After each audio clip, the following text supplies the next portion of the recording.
Біз бүгін ренин ангиотензин альдостерон жүйесінің негізгі механизмін түсіндіретін боламыз.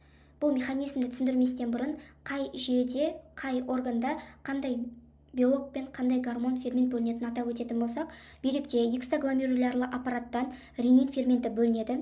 Бұл ренин экстрагломерулярлы аппаратта негізгі клеткасында орналасқан. Содан кейін бауырда ангиотензиноген белогы. Бұл ангиотензиноген, ангиотензин 1-ді негізгі осы қанға бөліп шығарады. Ал өкпеде ангиотензин айналдырушы фермент бар. Содан кейін бүйрек үсті безінде альдостерон орналасқан.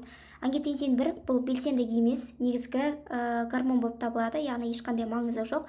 Ал ангиотензин 2 бұл жерде артериялық қан қысымды тұрақтандыруға, сонымен қатар көтеруге осы негізгі гормон атсалысады, яғни былайша айтқанда активті вазоконстрикторлар. Нейрогипофизда антидиурезді гормондар орналасқан, содан кейін вазопрессиндар. Антидиурезді гормондар атайтып тұрғанда суды ұстап қалады, ал вазопрессин ол вазоконстриктор, яғни артериялық негізгі тамырды тарылтуға атсалысады. Енді бұл жүйе қалай жүреді? Қан қысымы, адамда қан қысымы төмендеген жағдайда, соответственно, бүйректе қан айналымы азая бастайды. Бүйректе экстрагломерулярлы аппараттан осы ренин негізгі ферменті бөлінеді. Бұл бөлінгеннен кейін бауырға барып, негізгі белок ангиотензиногенге барып, екеуі қосылып, ангиотензин 1, яғни ешқандай белсенділігі жоқ негізгі гормонға айналады. Ангиотензин 1 бұл гормон өкпеге барып, ангиотензин айналдырушы ферментпен қосылады да, белсенді вазоконстриктор ангиотензин 2-ге айналады.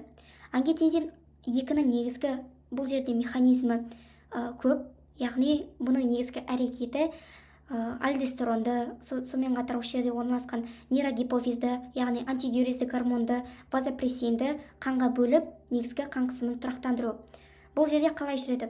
Ангиотензин 2 тамырды тарылту арқылы бұл жерде негізгі нейрогипофиздердегі гормондарды, вазопрессинді бөліп, артериялық қан қысымды тарылтады. Ангиотензин 2 осы альдостеронды қанға бөліп, альдостерон жаңағыдай натрий мен суды қаннан ұстап қалады да, осы жерде жаңағыдай қан қысымы негізінен көтеріле бастайды. Содан кейін қан қысымы тұрақталғаннан кейін, бүйректе қан айналымы жаңағыдай жақсы жүргізіліп басталғаннан кейін, экстрагломерулярлы аппараттағы ренин қанға бөлінбейді. Сол жерде бұл жердегі негізгі механизмдер жаңағыдай өз орнына түседі. Бұл тек қана қан қысымы төмендеген жағдайда, жаңағыдай қан қысымын көтеру үшін негізгі организмнің автоматты түрде жасалатын негізгі жүйесі болып табылады.